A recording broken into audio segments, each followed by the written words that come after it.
Welcome to Conversations in Integrative Medicine.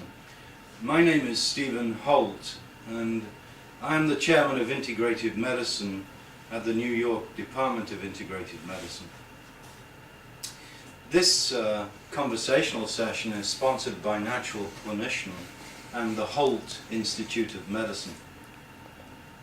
But you know, there's been a real change in treatment paradigm in medical practice, especially in Western Europe and the United States. And we now have really the well-established practice of integrative medicine. But many people seem quite confused about the terminology. And in fact, I wrote an article at one time that talked about how we're lost in a sea of confusion. We have more than 150 terms that are bandied around that seems to be really a confusion among people. We talk about alternative medicine in comparison to allopathic or conventional medicine. We talk about integrated medicine, a horrible term. Really, the limitations of the word integrative are clearly the fact that in order to integrate, you must accept that there's one superior form of medicine. And of course, I'm an MD, but I'm also a naturopath, and I don't accept that there necessarily is a clear-cut primary medical type of activity that is necessarily portable to everyone. And this comes to me in my international travels. I was recently in Singapore, Thailand and China, and I've had the opportunity to visit these countries over a period now of about 25 years on and off. And what's becoming clear is that traditional medical practices that often involve the use of herbs or more behavioral type of interventions are much more portable to many third world countries. Our standard allopathic model with high-tech medicine that really focuses upon disease diagnosis and management, so-called tertiary prevention, where diseases are established, diagnosed and treated, really isn't portable to third world countries. And in fact, as part of a global initiative, I've been involved with a number of other people in trying to revive interest in traditional medical practices so that they can be applied in a cost-effective manner to promote wellness internationally. But we think that integrative medicine is perhaps about clever doctors, but really it's all about a consumer demand that was placed out there maybe about 20 to 30 years ago, where people demanded freedom in healthcare and started to become somewhat disenchanted with standard allopathic approaches, where really medicine was all about drugs and surgery. And so people have adopted a greater self-reliance, and we keep hearing repeatedly that the healthcare system is in crisis. So in other words, healthcare must become more portable, and part of the issues there are really economics.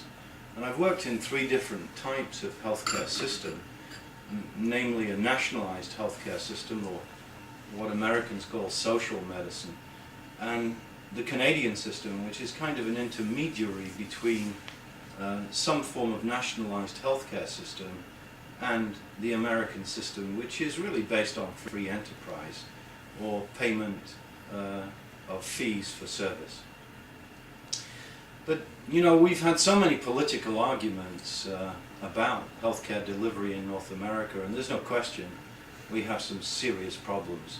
We have tens of millions of uninsured individuals, and we certainly have emerging tiers of healthcare where healthcare is not portable. And if there was one thing that I really could say from my own personal experience that would make a difference, is really patient education. Education on how people can really affect disease profiles by changing lifestyle, by the use of more natural, simple, gentler ways of perhaps preventing, and in some circumstances managing disease. So when you pick a classic textbook like the textbook of medicine from Edinburgh in Scotland, or you look at Harrison's Principles and Practice of Medicine, what you see is a management section there that talks about the general things that you can do in certain disease states. And in essence, integrative medicine could perhaps be perceived as expanding that general management area. But there are distinct differences. Integrative medicine is really tending to blend medicine. And integrative medicine practitioners have not completely turned their back, in general, on an allopathic approach, but perhaps look at more innovative ways of avoiding drug prescription.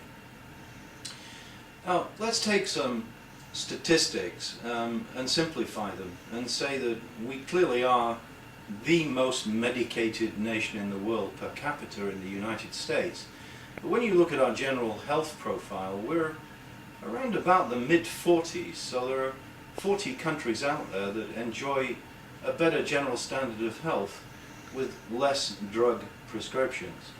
That perhaps tells us something, and really iatrogenic deaths from drug problems are really quite common. Allegedly drug misuse, drug use, drug adverse effects can account for perhaps as many as 100,000 deaths a year. This is quite startling in the United States.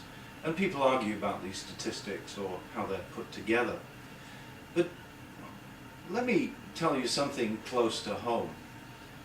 We had some statistics recently that were discussed in New York where it seemed as though the life expectancy of a young male in Harlem, New York, was actually less than the life expectancy of a young male in Bangladesh.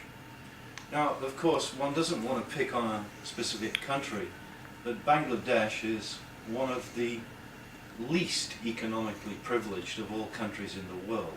So again, there's something wrong here, there's something missing. And what we're going to investigate in some of these conversations are really how we define integrative medicine, how does it fit into modern healthcare? Does it apply to opportunities for cost containment? And where did it emanate and how is it growing?